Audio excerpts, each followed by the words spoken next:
بسم اللہ الرحمن الرحیم۔ حضرت عثمان غنی رضی اللہ عنہ کے نام بینک اکاؤنٹ کا انکشاف۔ آپ کے نام بجلی کے بل بھی ادا ہوتے ہیں۔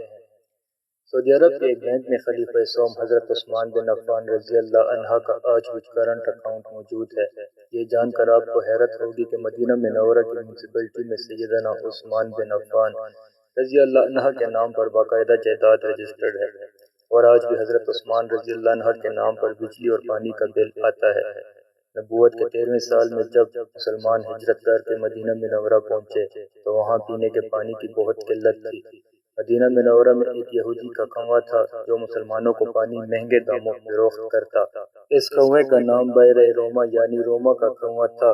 وہاں ان حالات سے پریشان ہو کر مسلمانوں نے رسول اللہ صلی اللہ علیہ وآلہ وسلم سے شکایت کی اور اپنی پریشانی سے آگاہ کیا۔ اللہ کے نبی صلی اللہ علیہ وآلہ وسلم نے فرمایا، کون ہے جو یہ کنواں خریدے اور مسلمانوں کے لیے وقف کر دے؟ ایسا کرنے پر اللہ تعالیٰ اسے جنت میں چشمہ عطا کرے گا۔ حضرت عثمان بن عفان رضی اللہ عنہ اس یہودی کے پاس گئے اور کنواں خریدنے کی خواہش کا اظہار کیا۔ کنواں چونکہ منافع بخش آمدنی کا ذریعہ تھا، اس لیے یہودی نے اسے فروخت کرنے سے انکار کر دیا۔ حضرت عثمان رضی اللہ عنہ نے یہ تدبیر کی کہ یہودی سے کہا، پورا کنواں نہ صحیح، آدھا کنواں مجھے فروخت کر دو۔ آدھا کنواں فروخت کرنے پر ایک دن کنویں کا پانی تمہارا ہوگا اور دوسرے دن میرا ہوگا۔ یہودی ان کی اس پیشکش پر لالچ میں آ گیا۔ اس نے سوچا کہ حضرت عثمان اپنے دن میں پانی مہنگے داموں فروخت کریں گے، اس طرح اسے زیادہ منافع کمانے کا موقع مل جائے گا۔ چنانچہ اس نے آدھا کنواں حضرت عثمان بن عفان رضی اللہ عنہ کو فروخت کر دیا۔ سیدنا عثمان غنی رضی اللہ عنہ نے وہ کنواں خرید کر اللہ کی رضا کے لیے وقف کر کے اپنے دن مسلمانوں کو کنویں سے مفت پانی حاصل کرنے کی اجازت دے دی۔ لوگ حضرت عثمان غنی رضی اللہ عنہ کے دن مفت پانی حاصل کرتے اور اگلے دن کے لیے بھی ذخیرہ کر لیتے۔ یہودی کے دن کوئی بھی شخص پانی خریدنے نہ جاتا۔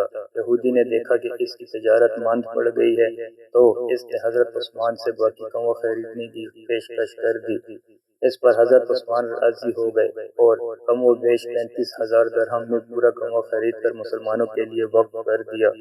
اس دوران ایک مالدار آدمی نے عثمان غنی رضی اللہ عنہ کو کنواں دگنا قیمت پر خریدنے کی پیشکش کی۔ حضرت عثمان نے فرمایا کہ مجھے اس سے کہیں زیادہ کی پیشکش ہے۔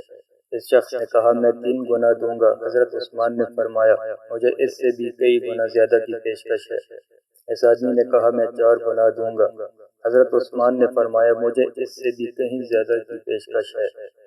اس طرح وہ شخص رقم بڑھاتا گیا اور حضرت عثمان یہی جواب دیتے رہے، یہاں تک کہ اس آدمی نے کہا کہ حضرت آخر کون ہے جو آپ کو 10 گنا دینے کی پیشکش کر رہا ہے؟ سیدنا عثمان رضی اللہ عنہ نے فرمایا کہ میرا رب مجھے ایک نیکی پر 10 گنا اجر دینے کی پیشکش کرتا ہے۔ وقت گزرتا گیا اور یہ کنواں مسلمانوں کو سیراب کرتا رہا، یہاں تک کہ عثمان غنی رضی اللہ عنہ کے دور خلافت میں اس کنویں کے ارد گرد کھجوروں کا باغ بن گیا، اور اسی دور میں ہی اس باغ کی دیکھ بھال ہوئی۔ بعد ازاں آل سعود کے عہد میں اس باغ میں کھجور کے درختوں کی تعداد تقریباً 1550 ہو گئی۔ حکومت وقت نے اس باغ کے گرد 4 دیواری بنوائی اور یہ جگہ میونسپلٹی میں حضرت عثمان بن عفان رضی اللہ عنہ کے نام پر رجسٹرڈ کر دی۔ وزارت زراعت یہاں کی کھجوریں بازار میں فروخت کرتی اور اس سے حاصل ہونے والی آمدنی سیدنا عثمان بن عفان رضی اللہ عنہ کے نام پر بینک میں جمع کرواتی رہی۔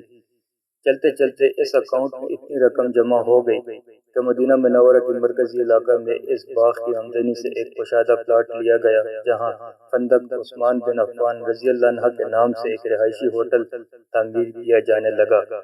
اس رہائشی ہوٹل سے سالانہ 50 ملین ریال آمدنی متوقع ہے، جس کا آدھا حصہ غریبوں اور مسکینوں کی کفالت اور باقی آدھا حصہ حضرت عثمان بن عفان رضی اللہ عنہ کے بینک اکاؤنٹ میں جمع ہوگا۔ ذو النورین سیدنا عثمان بن عفان رضی اللہ عنہ کے اس عمل اور خلوص نیت کو اللہ رب العزت نے اپنی بارگاہ میں ایسے قبول فرمایا اور اس میں اتنی برکت عطا فرمائی کہ قیامت تک ان کے لیے صدقہ جاریہ بنا دیا۔